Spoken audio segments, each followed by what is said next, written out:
Luis Alvarenga has been creating programming at SPNN ranging from homelessness in Minnesota to spirituality. We're honored to have the pleasure to discover more about the determined man in the director's chair of the project series, appropriately entitled Voices. I grew up in Central America, El Salvador, where I was a city slicker. I grew up in the city and wanted to be a DJ since I was in middle school. But when I got to the university, they say to me, there is no schools for DJs. We have communication science or journalism. So in 1978, I started learning about news and writing news, research, and doing radio and TV. In those days, the technology was really different from where we are now. But that was my beginning. I became a reporter in the late 70s and 80s. We had a revolution. And during that time, I was able to work as a minister doing refugee work and also a reporter. I had my own news program. I was a stringer for UPI, ANSA, and IPS, two European agencies. My work brought me to US where I was, for the first time, I found myself to be an undocumented worker. And I learned the difficulties of being an immigrant. And ever since, I have become an advocate for immigrant rights. And one of the things that I invited my community of faith to do was to do empowerment. The first thing they say, we need you to come in July because we have a homefulness project. And I asked them, what's the homefulness project? And they said, well, we have a community of homeless persons who we want to bring from that plateau of being homeless into a homefulness. So what we're doing is we're building skills for the population called the homeless community.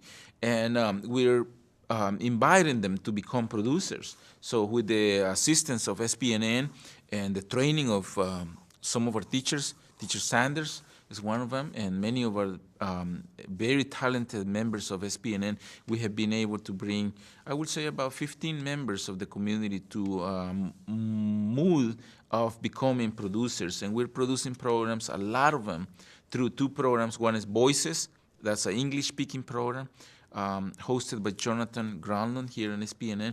Exactly how much money has been saved or how many people have been helped through this living at home program. And you told me that was like $4 million that have been saved by actually keeping people in their homes already? That's correct, and that's just the Pain Phelan Living at Home Black Nurse Program. And one called Voices, which is a Spanish-speaking program. Hola amigos, ¿qué tal? Estamos con su programa Voces. Bienvenidos a su programa favorito aquí en St. Paul y en Minneapolis. Con nosotros hoy tengo al compañero Pablo Tapia, que es organizador comunitario, líder en la comunidad de los latinos, y queremos que... The idea is to bring the voices of the different members of the community so that we can hear their stories and their love for Minnesota and how they make a living in St. Paul. My title is the Pastor of Transformation and Outreach. So my job is to bring the community of faith into the streets and learn what's about, and then bring the street into the community so that we can all engage and have a very Sangha style of understanding, which is a Tibetan understanding, a Buddhist knowledge of community. My community of faith, I don't think they ever had a lot of filming in the community, both the worship experience, that is the faith in action type, or their communal involvement. And so it is our expectation now that we will train people, both those who are community members who've been here forever, decades, 70 years, 80 years, and they never had a computer. They never know what to do, an email and things like that, and as well as the persons on the street who never had a chance to engage in a computer. So the technology is allowing us to bring different groups of people, poor, low income, homeless, or just a person who's been really not engaged in doing things technologically, so that we can communicate to the world that we're making a difference. 1980, 25 years ago, I was a student in the university. During 5 years of my school time, I decided that I will do multimedia every Monday night. So every Monday, I dedicated myself to produce. And in this last 5 years of my studies, I produced 4 documentaries. One of them had to do with voices of youth who live in East Boston, mostly people who live in the neighborhood and who are oppressed by the society as it is right now, very difficult. The other documentary I did was about a young person with Down syndrome. And that was a training we did. We taught him how to use the computer, how to put the pictures, how to do some editing, how to do some videotaping. And then I did a documentary about Romero, the minister, the bishop who was killed in El Salvador during the revolution about 27 years ago.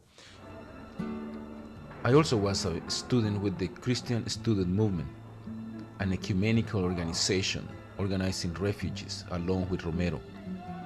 We help the people who flee El Salvador, seeking peace, looking. And so I've been producing some documentaries, and it is my goal that some of my community right now will be able to have, through oral history, some documentaries about the Hmong community, who came to Minnesota and how they came to Minnesota and how they are engaging in Minnesota's life, as well as the Latinos, but also the young people. Nowadays, with the technology, we can bring to the world a story.